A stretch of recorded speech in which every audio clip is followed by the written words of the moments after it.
Hi, I'm Sven from Rencore, and today I want to talk to you about private and public teams and how to maneuver them when introducing Copilot or any other way of reducing content sprawl, information sprawl across your organization.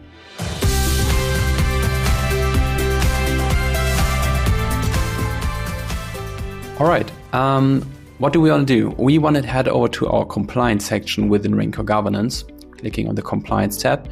And I prepared a little policy here for you where we can search for public, and we do have a scan for public teams where we get a list of all the public teams within my tenant. In this case, those are not quite too many, and you can tell I'm German from my demo data, but we will stick to the marketing team, so it's universal.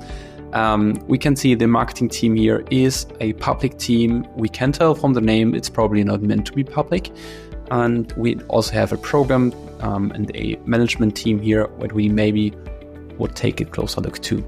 So you can get a pretty good list, a pretty good overview about everything going on in your tenant with just the policy. But we are stepping one step ahead with Rencore Governance, providing you the option to add automations, as you can see on the top right hand.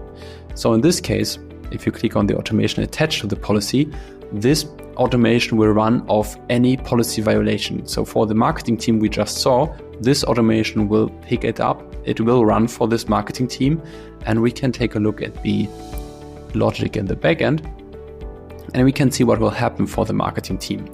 In this case, it will run all actions for all teams that violate the public team's policy, or marketing team, for example.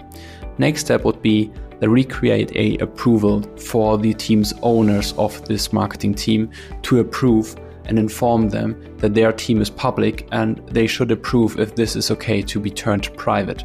And they can decline it, and then we will do certain actions to mitigate the risk. In this case, you can see if in case they approve this, the action will be set to private. The visibility of the group, will be set to private. And if they decline the private action, the change to private, then there will be a message to a Teams channel of the IT team, of the Microsoft Teams administrator team, whatever the procedure would be in your organization, to inform your team that there is something going on, that they have a public team, they don't want this to be turned to private, and maybe there's a reason for it.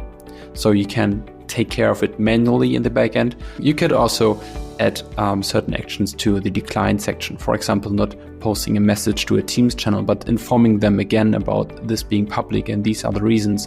Are you sure you not want to turn it to private and attach another approval if you would like to, and then take care of it. So this is quite a good use case, looking at Copilot, but also general information, security and awareness for users, and also taking care automatically of whatever is happening in your environment, so you don't have to manually go through the teams, ask certain users for permission to turn things private. You can all automate this using Rencore Governance. And we have many more to show, so stick around for the next showcase use case. Bye.